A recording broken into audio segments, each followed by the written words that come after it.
नमस्कार, the wire में आप सभी का स्वागत है। मेरा नाम याकूत अली है। कैमरे के पीछे हैं अतुल होवाले। हमने आपको हाल ही में बताया था कि किस तरीके से देश में ईसाई समुदाय के खिलाफ हमले की घटनाएं बढ़ती जा रही हैं, जिसके चलते उन्होंने हाल ही में राष्ट्रपति और प्रधानमंत्री दोनों से मुलाकात की थी। प्रधानमंत्री तो ईस्टर के दिन दिल्ली में चर्च भी गए थे और उसके बाद केरल में भी बिशप से उन्होंने मुलाकात की थी। जब प्रधानमंत्री केरल में थे और उन्होंने तमाम बिशप से मुलाकात की थी, उसी मुलाकात में उन्हें बताया गया था कि देश में किस तरीके से ईसाई समुदाय के ऊपर हमले बढ़ते जा रहे हैं, जिस पर प्रधानमंत्री ने वादा किया था सभी धर्मों की सुरक्षा के लिए। हमने आपको हाल ही में उत्तर प्रदेश के गाजीपुर की एक घटना बताई थी, जहां पर 2 पास्टर्स की गिरफ्तारी हुई और एक पास्टर्स की उनकी वाइफ के साथ गिरफ्तारी होती है, जहां पर उनकी 1.5 साल की बच्ची को भी जेल में डाल दिया जाता है। दोनों ही पास्टर्स पर आरोप था कि वो लोगों का धर्मांतरण कर रहे हैं और वो पैसा देके ऐसा काम उत्तर प्रदेश में कर रहे हैं। अब उत्तर प्रदेश के बाद ऐसा मामला हमें छत्तीसगढ़ से सुनने को मिला है। छत्तीसगढ़, जहां पर कांग्रेस पार्टी की सरकार है, उत्तर प्रदेश में भारतीय जनता पार्टी की सरकार है। और एक और फैक्ट की बात अगर मैं आपको बताऊं तो उत्तर प्रदेश पहला ऐसा राज्य है जहां पर सबसे ज्यादा ईसाई समुदाय के खिलाफ हिंसा की घटनाएं सुनने मिलती हैं, और दूसरा राज्य है छत्तीसगढ़, जहां पर ईसाई समुदाय के खिलाफ हो रही हिंसा जो बढ़ती जा रही है हमें छत्तीसगढ़ से सुनने मिलती है। इस बार हमें छत्तीसगढ़ के पाटन जिले से एक वाकया सुनने मिला है, जो कि भूपेश बघेल, जो कि छत्तीसगढ़ के मुख्यमंत्री हैं, उनकी कॉन्स्टिट्यूएंसी है। छत्तीसगढ़ के पाटन जिले में डॉक्टर विनय साहू के घर पे बीते रविवार को प्रार्थना चल रही थी। वहां पर तमाम डॉक्टर्स मौजूद थे, उनके जानने वाले मौजूद थे और उसके अलावा गांव के कई लोग प्रार्थना में शामिल थे। और अब आपको स्क्रीन पर विजुअल्स नजर आ रहे होंगे कि उस घटना में आखिर क्या हुआ।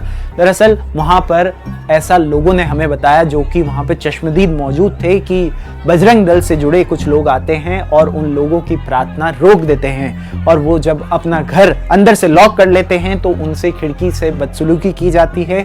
उनसे बोला जाता है कि आप दरवाजा खोल दें, नहीं तो आपको मार दिया जाएगा। ऐसा लोगों ने हमें बताया वहां पर मौजूद, और स्क्रीन पर आपको दिखाई दे रहा होगा कि किस तरीके से उनके ऊपर जो वहां पर खिड़की एक खुली हुई थी वहां से पानी फेंका गया। और एक महिला ने, जो विनय साहू की पत्नी है, हमें उन्होंने बताया कि उनकी एक सिस्टर पर चप्पल फेंककर भी हमला किया गया। जब हमने वहां पर मौजूद बजरंग दल के लोगों से बात करने की कोशिश करी तो हमें अभी तक उनकी तरफ से कोई जवाब नहीं मिला है, लेकिन हमने उनसे संपर्क करने की कोशिश की थी।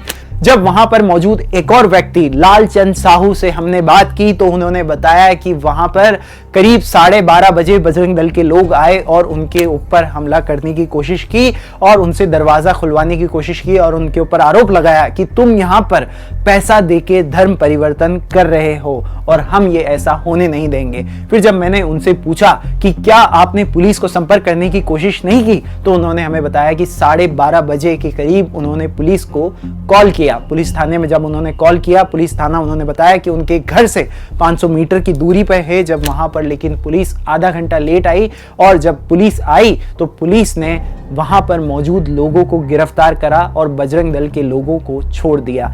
ऐसा उन्होंने हमें बताया कि जब हम शिकायत कर रहे हैं, हमारी शिकायत पे पुलिस आई है, तो हमारी ही क्यों गिरफ्तारी हुई। अब आपको सीधा ले चलते हैं वहां मौजूद पुलिस स्टेशन पर। स्क्रीन पर आपको अमलेश्वर पुलिस स्टेशन के विजुअल्स भी नजर आ रहे होंगे कि वहां पर किस तरीके से एक भीड़ मौजूद है और जो लोगों को कंट्रोल किया जा रहा है, और पुलिस प्रशासन वहां पर आपको दिखाई दे रहा होगा कि किस तरीके से काम कर रहा है। इसके बाद जब हमने वहां मौजूद लोगों से बात करने की कोशिश की तो वहां पर उनसे फोन ले लिए गए, उनसे हमारी बात नहीं हो पाई। लेकिन जब बाद में उनकी जमानत होती है तो उन्होंने हमें बताया घटना के बारे में कि उनको उसी दिन छोड़ दिया गया। और जब उन्होंने कहा कि आप हमारी तरफ से FIR दर्ज कीजिए कि जब हम हमारे घर पे प्रेयर कर रहे हैं तो हमें वो नहीं करने दी जा रही, तो लेकिन उनकी FIR दर्ज नहीं की जाती है। इस मामले में हमने वहां के SP अभिषेक से भी संपर्क किया। जब मैंने अभिषेक को फोन किया तो वो फोन उठाते हैं, पूरी कहानी सुनते हैं मुझसे और उसके बाद मेरा फोन रख देते हैं। जब दोबारा से मैं उनको कॉल करता हूं तो उन्होंने हमारा नंबर ब्लॉक कर दिया। हमें उनकी तरफ से अभी तक इस स्टोरी जो कि पब्लिश हो चुकी है, उनकी तरफ से कोई जवाब नहीं मिला है। और इसके अलावा हम आप लोगों को एक थोड़ा सा डेटा भी बता देते हैं कि ईसाई समुदाय के खिलाफ जो इजाफा आता जा रहा है, द वायर की रिपोर्ट आप पढ़ सकते हैं कि 400% जो हमले हैं उनके खिलाफ बढ़ते जा रहे हैं। इसके अलावा कांग्रेस नेता शशि थरूर ने भी चिंता जताते हुए अपनी ही पार्टी से सवाल किए थे। उन्होंने बिल्किस बानो पर सवाल उठाया था, उन्होंने क्रिश्चियंस के ऊपर हो रहे अटैक्स पर सवाल उठाया था। उन्होंने कहा था कि पार्टी को अपना स्टैंड क्लियर रखना चाहिए। भूपेश बघेल के राज्य छत्तीसगढ़ से लगातार इस तरीके की घटनाएं सामने आना कांग्रेस पार्टी के ऊपर भी सवाल खड़े करता है।